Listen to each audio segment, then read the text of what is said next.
Үржиж сайн байх юм бол Бүх төрлийн тармил ургамлын био барданы үйлдвэрлэл эрхлэгч Био ондраг компани хэрэглэгчдийн удирдлагыг зохион байгууллаа. 2 дахь жилээ зохион байгуулсан тус удирдлагт Дархан, Сэлэнг, Төв аймгийн 200 гаруй тариаланчдын төлөөлөл оролцлоо. Манай компани үүс байгуулаад одоо 8 жилийн хугацаа өнгөрсөн байна. 8 жилийн хугацаанд бид нар бол 6 төрлийн бүтээгдэхүүн дээр хамгийн урт хугацаанд нь бол 5 жил судалсан. Хамгийн богино хугацаанд бол 3 жил ингээд судлаад бүтээгдэхүүнүүдээ нэг зах зээл дээр буюу тариалжтай ингээд таниулаад явж байна. За анх бид нарыг ингээд биологийн бүтээгдэхүүн хийгээд зах зээлд гаргаад нэвтрүүлээ явахад болохоор манай тариалж төдийлөн нэгд болохоор нэг хор бордооны соёл Монголд тогтоог байсан. Одоо ингээд эргээ харахад 8 жилийн дараа эргээ харахад манай тариалмжид нэг үе бодвол ургамал хамгааллын бодисоо бордоогоо нэгд болохоор тууштай хэрэгэлд болчих.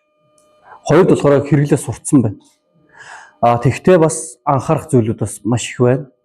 Жишээлбэл одоо техник технологи дээр бол нэгд болохоор өөрт нь байгаа мөртлөө зөв ашиглахгүй. Энийг ингээд бид нар зөв ашиглаад шидээд бордоогоо болон ургамал хамгааллынхаа бодисыг зөв хэрэглээ явах юм бол тогтвортой ургацах нөхцөл маань ингээд бүрдээд эхэлж байна. Бидний хийж байгаа 75 он байна. Ээж одоо 150 болоо ялах хэрэгчлээ нэмэгдэх. Энээс одоо нэг дахин идэвхтэй бичиг мэддэг ресурс шалгаад тэгээд үржижмийн дахиад одоо нэг дахин нэмэгдүүл энээс илүү болох юм. Энэний төлөө бид зөв хийж байгаа. Энэ бидний бий болсныг одоо авч ашиглахын төлөө таана хэлдэг ёстой. Хөрснийхээ үржижм эхлээд үзэн одоо муу байна сум байна. За одоо юу хэрэглэх вэ? Эрдэсийг хэрэглэх үү, био хэрэглэх үү, бактери хэрэглэх үү? Манай одоо хөрс одоо бүтсэн үйлээ азот ялзмын хэдүүлээ хэдийд хэрэглэх үйлээ цагаараа шалтгаалаад. За энэс юм бол одоо дандаа л одоо эрдэс хэрэглэж байсан. Био гэж юм одоо нэгч байсангүй. Одоо бактери хөрсний бактери урдаа ашиглаж идэвс мэддэг байлаа шүү дээ. Бид чинь энийг хийгээд 70 оноос эхлээд 75 онд хийгээ бий болгоцсон. Увс аймагтай байж хийгээд халах голын сангийн аж ахуйн байж хийж ялээ шүү дээ. Цагаан нуурын сангийн аж ахуйн байж хийж ялээ шүү дээ. Одоо машинд очиад онгоцоор ашиг хийжсэн байхгүй. Тэрийн хөрс бол ялзмаг илүү байсан. Одоо ялзмаг жилээсээ багцсан. Ягаад гэвэл жил болгоно улсууд уран цавь гэж бодохоос биш юм хийдэггүй. Торлдог байл тийм болж хаал. Энэ жил их сайн байна авлаа. Энэ жил огт болсонгүй бага байна гэдэг байсан. Одоо энэ бага байна одоо нэмэгдүүлэл гэдэг юм. Нэмэгдүүлэхэд бол эхлээд одоо хөрсөө оржё. Одоо бид органик юм хэрэглэгээс одоо био юм очиё. Био дотор одоо амьд юмд очиё. Бүх дэлхийн нийт ингэ шугж байна. Био ордоо гэдэг чинь юм байдаг юм байна. Эний ашиг тусыг үзэж шээ. Эрдэс бол одоо хөрсөнд хэлээ усан дуусна. Урган шингээд авчдаг. Тэгээ нэг жил юм болоо. Био гэдэг нь бол амьтаа ингээд хөрсөнд байгаа ургамал амьтны үлдэгдэл органик эрдэс бодисыг задлаад тэгээ энгийн нэгдэл болоод ургамал май хоолоо идгээд өгдөг. Тэнд байгаа бүх органик задлаад бэлэн болгож хоолоо өгдөг. Бүх одоо ургамал тэгж амьдэрдэг байхгүй юу? Ургамлаа уцаад аваад хооллодог. Яагаад гэвэл тэгээ ургамлын үндэс бай, нэш, натш бай тэнд орхож явж өгсөн юм чинь бүгд хөрсөнд байж байгаа. Тэр органик үз. Азот, уург, нүүрс ус нуклеиний хүчил өөх тус. Энэ чинь тэнд ингэж байж байгаа. Ургамал тэгээ шингээж чаддаг. За бичил битэн био античны түүнийг задалдаг байхгүй. Задалж өөр амьдрын тэгээд үлдсэн ургамлаа шингээж өгдөг. Шингэн бордог бол ер нь ургалтын ихэн одоо тарих үнэтэй буюу ургалтын Био ондраг компани нь Дархан Иризо, Дархан Гумат, Био Гүм, Био Стим зэрэг 6 төрлийн органик болон био шингэн бордоо үйлдвэрлэдэг. 1977 оны одоо өвд байгуулагдсан ийм сангийн байхай. Тэгээд энэ сангийн тохиолд би 78 хөдөлгөөнд дээр төгөөд агрономын төгсөөд агрономчоор ажилласан юм аа. Ер нь газар тариалан үйлдвэрлэлийг эрчим зөвлөх, хөгжүүлэх, явуулахын тулд бол социализм үед бол айхтар том арга хэмжээ авдаг байсан.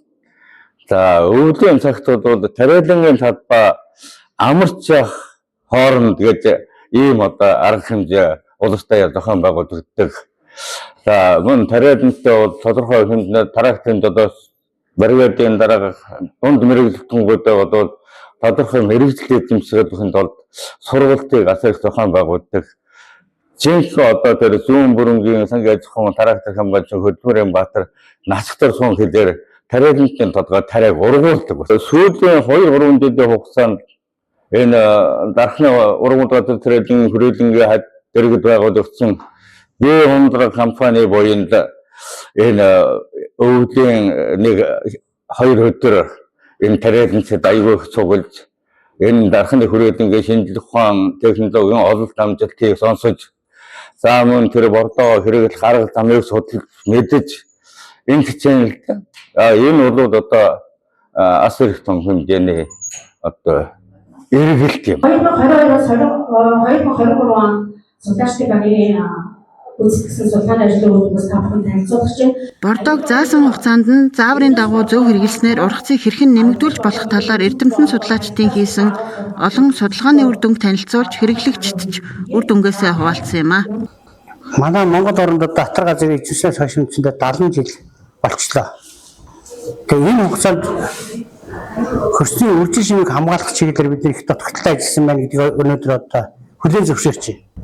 Тариаланд ашиглаж явсан талбайхан маань 60 гаруй хувь нь үржил шимийн хувьд дороотлолд орчиж байна. Тэр үед одоо ялзмаг гэж ярьдаг юм да. Тэр үед анх хатар эзэмших үеийн хөрсний ялзмаг агуулт нь бол 3%-аас доош шахам байсан. Одоо үндсэндээ 1.5% болсон. Үндсэндээ 2 дахин буурсан. Хөрс гэдэг бол одоо манай газар тариаланд барилгаар ярих юм бол хундаан байхгүй барилга угаасаа насгүй. Ийм ч учраас одоо сүүлийн жилүүд тариалангийн ургац маань багасж байна. Цагаагаар жаахан эвгүй үзэгдэл гарангууд нь ургац алдж байна. Нөгөө талаас нь үржил шим мут учраас одоо жаахан ургац ургалаа гэхэд чанаар 3 өдөр шаардлага хангахгүй. Энэ бүх шалтгааны цаана өчг нь бол хөрсний дороотлол гэдэг бидний яриад байгаа. Ийм учраас бид энэ хөрсөө хамгаалах тэр хундаамаа сайн цутгаж барилгаа барихгүй бол тэр юу ч хийгээд энэ дэр хундаангүй барилга тогтохгүй. Тийм учраас бид нар одоо хөрс гэдэг юм руу маш их анхаарч байгаа. Манай тариалан ч анхаарч байгаа, төрч анхаарч байна. Одоо төр анхаарч байгаа гэдэг хамгийн жишээ бол бордоо хэрэглэсэн аж ахуйн нэгжид бордооныхаа өртгийн 30% нь буцааж олгодог болж байна. Энэ бол их том алхам. Хоёрдугаар манай тариаланчид бол сүүлийн жилүүд бордоо хэрэглэдэг болж байна. Энэ бордоо хэрэглэснээр жишг компаниуд хүрт гарч байна. Гадны 100 тонн бордоо хавар хийхэд гарсан ургац бол намар 3 өдөр гологдно гэдэг ойлголт ерөөс байхгүй болчихжээ. Тариаг тархиндаа ургуулах цагаар хэрэглэгчдийн удирдлагыг зохион байгуулсан цаг үе олсон тариалангийн хөрсийг бортохын давуу тал ач холбогдлыг ойлгуулсан өр өгөөжтэй хурал болж байгааг тариаланчид онцолж байлаа. Өндөр цавуулагтай байж ич бид нар говийн цавуулаг өндөр гарнаа. Тэгэхээр буудаа орон одоо Монгол дотроо бид нар буудааны чанар цавуулаг одоо муудсантай холбоотой бид нар одоо хүссэн одоо тэгээ бүр тий талхны зориултын стандартын цавуулагтай гурилыг үйлдвэрлэж чадахгүй байгаа байхгүй. Тэгэхээр бас ингээд хүндрэлтэй асуудлууд одоо зөндөө байна. Тийм болохоор бид нар хүнсний аюулгүй байдлаа бодож үзсэн ч тэр одоо талх нарийн бооны зэвхүүд бас ингээд чанар сайжруулагч хайх уу. Тэрний оронд бид нар яах ёстой энэ одоо зөвлөгөө бас айгу цагаа олсон айгу мундаг бас болж ийн. Тэгэхээр янз бүрийн бордоо Монгол зардаг л да. Тэгвэл эцээц тэрний үр дүн юу бэ нэ? Үр дүн яа тэгэхээр гурлийн үр дүнд тодорхойлно. Чанар ямар байсныг. Тэгэхээр гурлийн үр дүнтэй эцсийн бүлэгтээ чанар ямар байсныг гэж хамтарч ажиллаж ийж за энийг хэрэглэх нь зүйтэй юм уу? Хэрэглэх нь зөв юм уу? Эсвэл цаг хугацаанд зөв юм уу? Тэгээд эрдэмтэн мэрэгдийнхаа одоо бас зөвлөгөө зааврынхаа дагуу энийг илүү зөв дүгнэлтэд явах нь зүйтэй юм байна. Орчин цагт бол тэгж алхахаас өөр нөхцөлгүй хамтарч л бүгдэндээ нь одоо хамтарч зохион байгуулалтаа хамтарч одоо гүйцэтгэлээ сайжруулад үр дүн шинжилгээ гаргаад тэгээ явах хэрэгтэй байна. Энэ давшилт дараа хэцүү юм байхгүй. Түүний шиг нүд давшиж байна. За ингээд бас хавд давшиж байна тийм ээ. За ингээд бол ерөөсөө тэр үндсэн түүний дурамжийн гаралтай зүйлээ юу ч байсан 80-аас 90% ханаа хий. Тэгээд тэрэн дээр ерөөсөө өмнө жилийн үлддэг хэвэд мулаа энийг хийчих. За яамны зүгээс хөрсний үржил шимийг хамгаалах ургацыг нэмэгдүүлэх зорилгоор одоо нөгөө бордоо хэрэглэсэн тариаланч хуулийн этгээдэд үнийн дүнгийн 30 хүртэлх хувьд нь одоо татаас хэлбэрээр мөнгө урамшууллыг олгож байгаа. Үүний үр дүнд болохоор 2023 онд нийт 6000 орчим тонн бордоо хэрэгжилсэн бол 2024 онд үн 2 дахин нэмэгдээд 12.5 мянган тонн хүртэлх бордоог 2024 оны хугацаанд хэрэглэсэн байгаа. Хүнсний хангамж аюулгүй байдлыг тухай Улсын хурлын 36 дугаар тогтоол гэж байгаа. Түүн дээр болохоор 2026 он хүртэл байгаа. Түүн дээр 3-6-гийн 2 дээр болохоор бордоо хөнгөлтөө нөхцлөөр олгоно гэж заагаад өгсөн байгаа. Тэгэхээр ямар ч байсан 2026 он хүртэл урамшуул олгоно. Бидний өчнөө зөвлөгөө бол жишээлбэл бордоо нэг өргөж. Өвчин агуулгыг өргөж. Шинжлэх ухаанд суурилсан инновацийн бүтээгдэхүүн үйлдвэрлэгч Биоондраг компани анх 8 жилийн өмнө ургамал газар тариалангийн эрдэм шинжилгээний хүрээлэнгийн дэргэдэх гарааны компаниар үүсгэн байгуулагдаж байсан бол өдгөө бие даасан үйлдвэрлэгч болтлоо өргөжин хөгжиж байгаа билээ.